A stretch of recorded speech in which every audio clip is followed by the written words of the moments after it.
In 1551, the spirit of Saint Agatha of Sicily intervened and saved Malta during a Turkish invasion.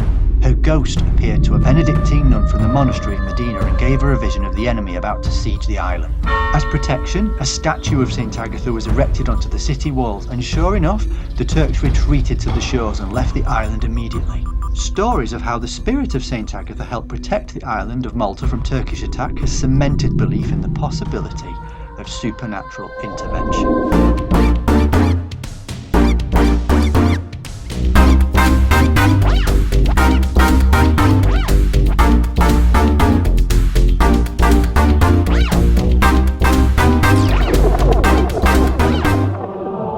Agatha was a Christian who lived in Sicily during the 3rd century, and during the persecution of Roman Emperor Decius, she fled from her homeland and took refuge on the island of Malta.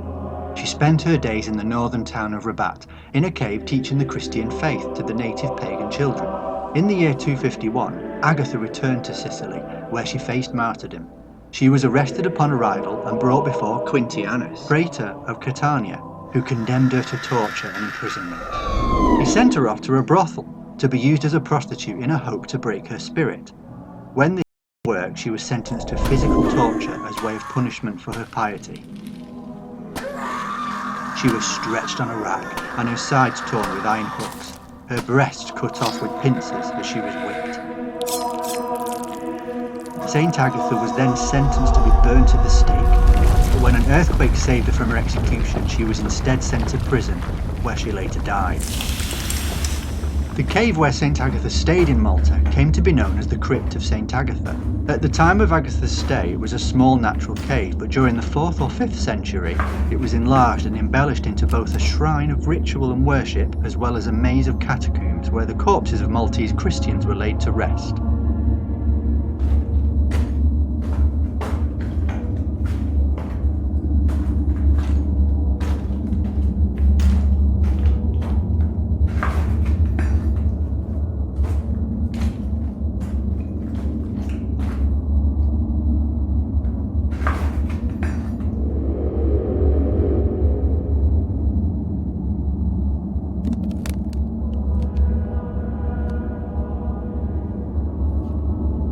The crypt of St. Agatha is the earliest archaeological evidence of Christianity in Malta, and the findings there shed light on the way the first Christians used to live.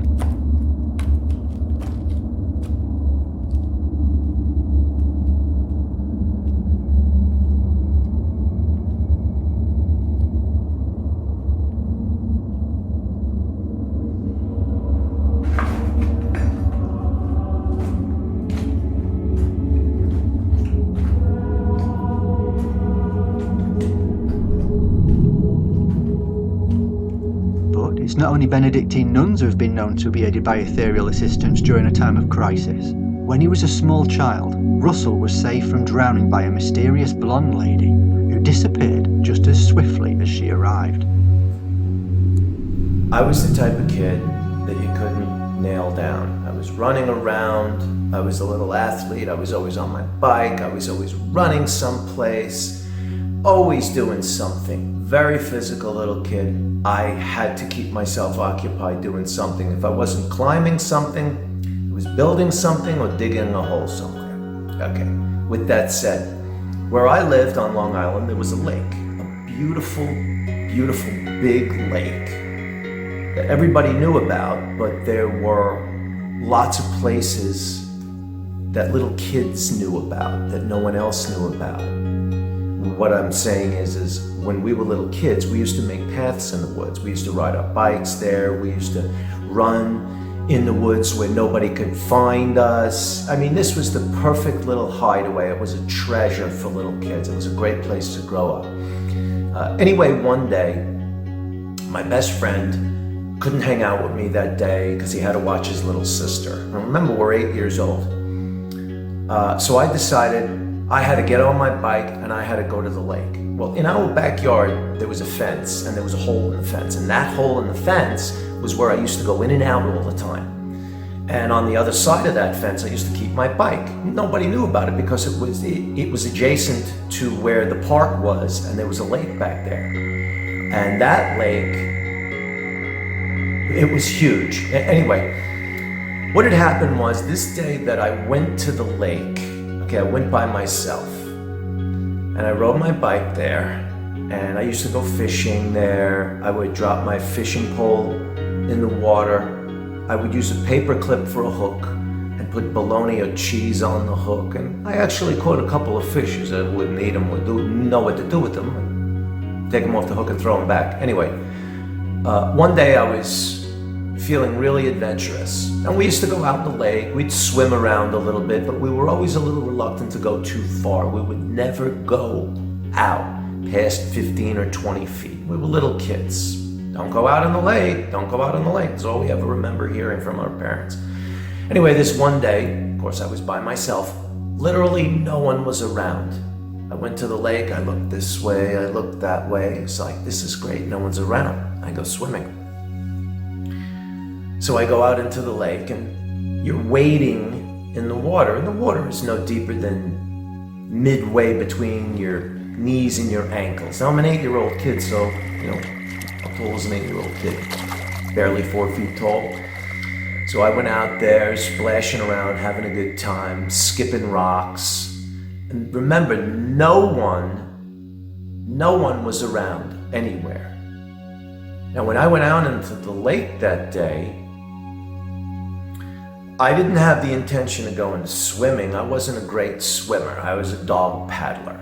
That's not a swimmer. Anyway, I went out into the lake that day, and I walked out, and I would say I walked out about 10 feet. The water was below my knees, so you're feeling safe. I heard a sound in the woods that sounded like a couple of animals fighting.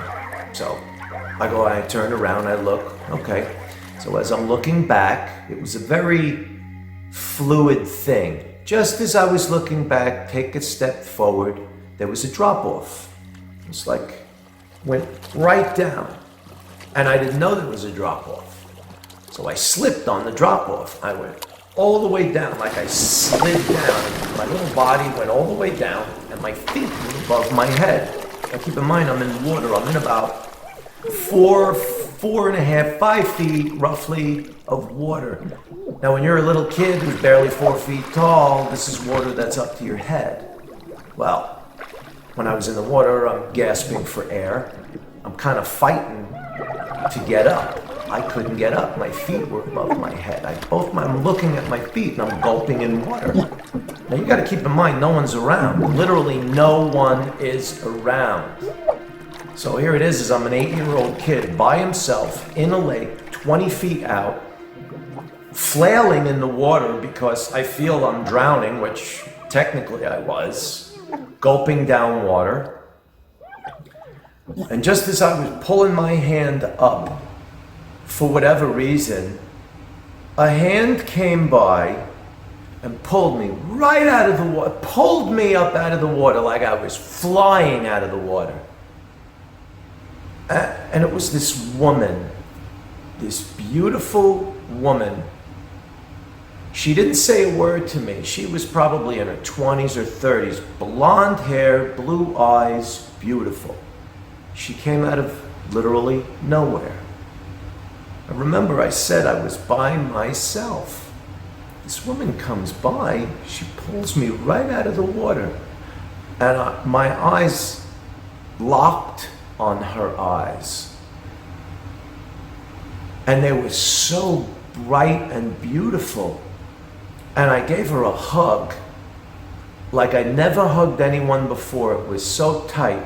And I was coughing, gasping for air. She didn't say a word, and she hugged me in a way that I felt safe, I felt secure, I felt calm.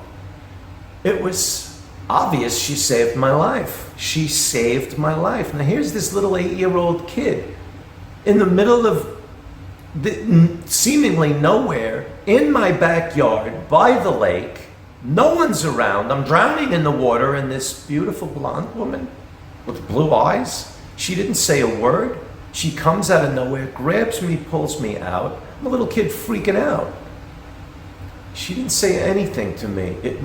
Looking back now, it was the most beautiful thing. She just held my little face, and she looked me right in the eye, and she rubbed my hair from my forehead back. My mother used to do that to me. She did it 3 times to me while she was looking at me. And she held my little face and she said, "Your mother's waiting for you." And I just stopped what I was doing. It was like a frozen moment. We didn't say anything, and I just took off running the other way towards my house. I left my bicycle there. I forgot why I even went there. I ran so fast, thinking that, how does this woman know my mother's waiting for me? I must be in some kind of trouble or something. It's like, my mother's waiting for me? How could she possibly know? So I'm running. I am just heading, all I'm thinking of is my mother's waiting for me. I get home, I go through that little opening in the fence. I'm running through the backyard. I open up the back door. My mother sees me, and she has my favorite lunch waiting for me. Tomato soup and a grilled cheese sandwich waiting at the table. Because my brothers were at summer recreation and I was home that day. So it was just me and my mom. She didn't say anything. She's like, "Yeah, you're just in time for lunch." I didn't know what to say. I looked and she's like, "Wash your hands, come on and eat." I go to wash my hands. I didn't say much. I just looked at her and she's just like, gave me that look, and she did the same thing to me that the woman did who saved me. She held my face, she kissed my cheek, and she rubbed my hair 3 times. I just kept it to myself. I never said a single word to anybody ever. And I've had that image locked away for so long. And when I look back at that, at the way she held my face, and that woman just moments before that, I mean, what happened? What happened to me? What happened to that little kid? Some stranger saved my life and sent me back to my mother. I mean, well, what was that? Was that divine intervention? Who can say what it was that he experienced all those years ago? Perhaps it was just a helpful passerby who saw a young child in need of rescuing. Or maybe it really was a guardian angel, watching over young Russell as he ventured out into the dangerous waters. Whether it's an angelic being from heaven, the ghostly vision of a long-dead saint, or a mysterious fair-haired spirit by a lake, supernatural interventions have taken on a variety of appearances and appeared to witnesses in a number of ways.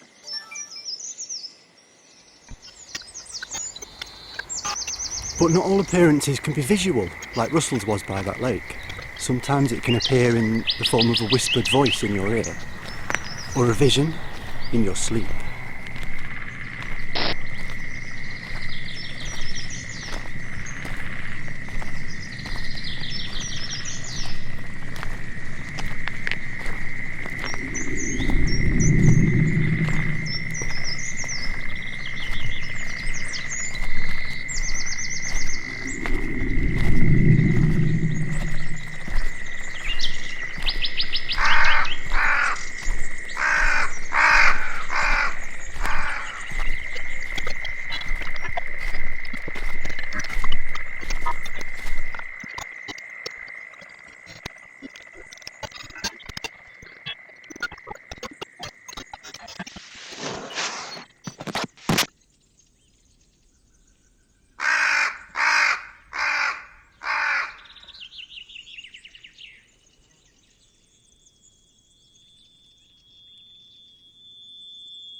Renee from New South Wales, Australia, had a life-changing experience when her friend's dead mother came to her one night. Here's her story.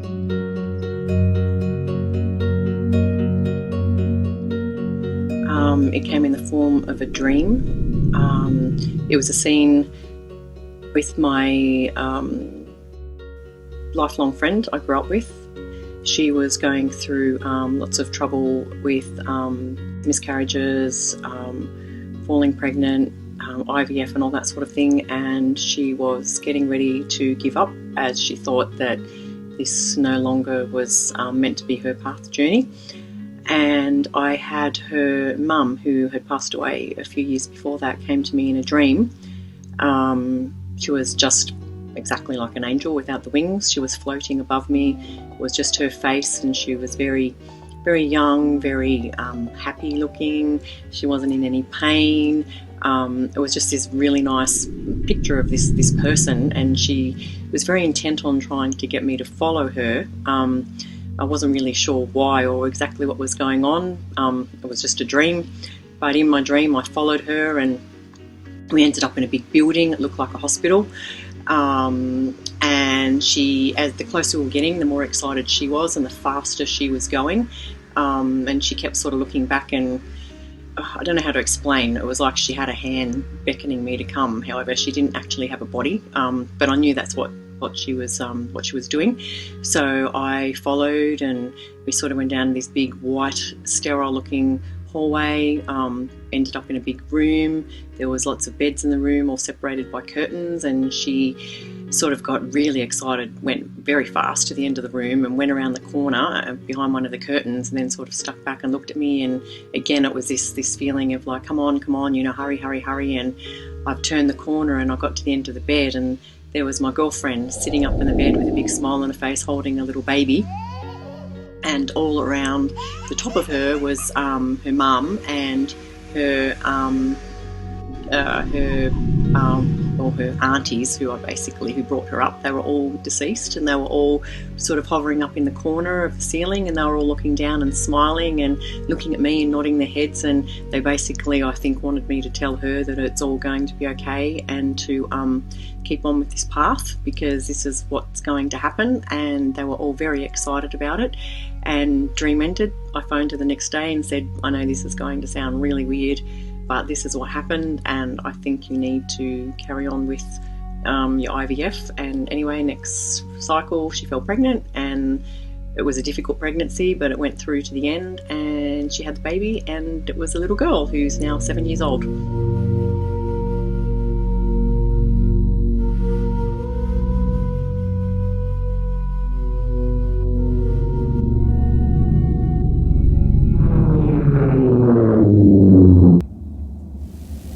Gerald Gardner was a 20th century occultist from Blundell Sands near Liverpool.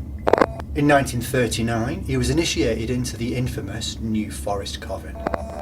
In 1940, this coven of witches initiated Operation Cone of Power.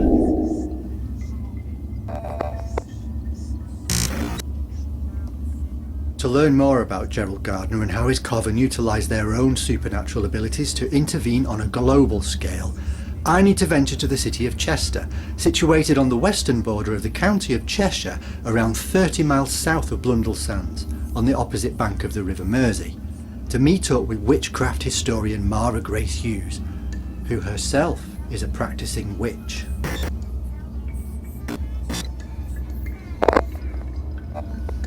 Now apparently Mara's got more details on Operation Cone of Power, and detailed stories on the fatal price that you apparently pay when you call upon your own energies to influence supernatural intervention.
witches like to dress in kind of robes and things that harken back to the medieval period, and some witches don't. Some witches like to be naked, and some witches just Isn't like that called to... Moonclad? Is it Moonclad? Skyclad. Skyclad, that's it, yeah. Some witches like to go skyclad. In certain traditions, such as Gardnerian Wicca, skyclad is very, very common.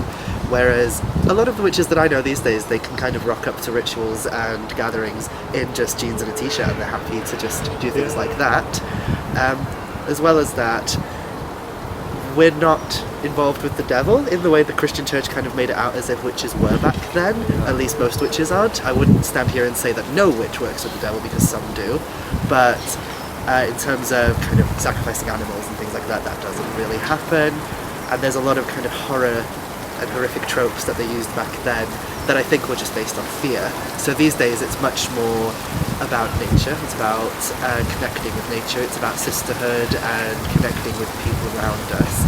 And it's also about heritage and culture. So for me personally, I use a lot of my own heritage and culture looking back into the pre-Christian era of where I'm from. Back in the early 1900s, during the Second World War, Gerald Gardner had his New Forest coven, which of course is the precursor to what we now know as Wicca. Gerald Gardner and his coven met up somewhere in the New Forest, and they gathered around a big fire, and they started working what they call a cone of power, where they use their collective energies to propel a cone of energy outwards into the universe. And their goal for that night was to stop the Nazis, and more specifically they said, Hitler shall not cross the sea, he shall not enter Britain, he shall not come here. And so they gathered all their energies, they danced around this fire, and they did all the rituals and spells that they could, and they shot that energy out into the world. And of course, because they were Gardnerian kind of Wicca style coven, they were all naked doing so, dancing around Skyclad, dancing around. And so they focused all their energies, and their main purpose was, do not let him cross the sea, he will not cross the sea. And did he? No, he didn't. course. He didn't come to England, did he? If we look at it historically, Hitler never crossed the sea to come to Britain. And the fun thing about that story is that numerous members of the coven ended up being sick, or ended up actually dying not long after casting that spell, which a lot of people say is because they collected so much energy and they gave so much into that spell that they just gave so much of their own essence and energy and perished with it. Or it could be pneumonia from being out in the cold naked in Britain. Definitely, yes.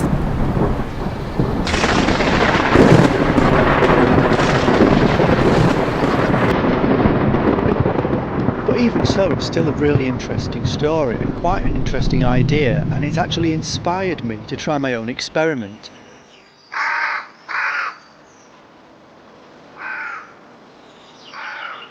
I'm going to strip off Skyclad and see if I can get a rise out of my cone of power.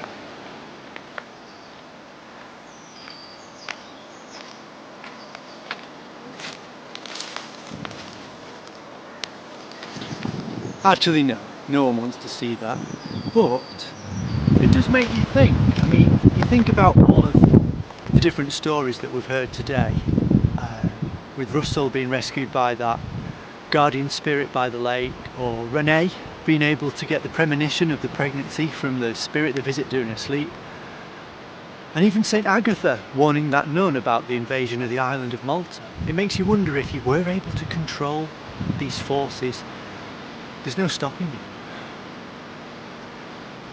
But it's not for me to try out, and to be honest, with the weather it is right now, if I did try, I think my cone of power would drop off from the cold. See you next time.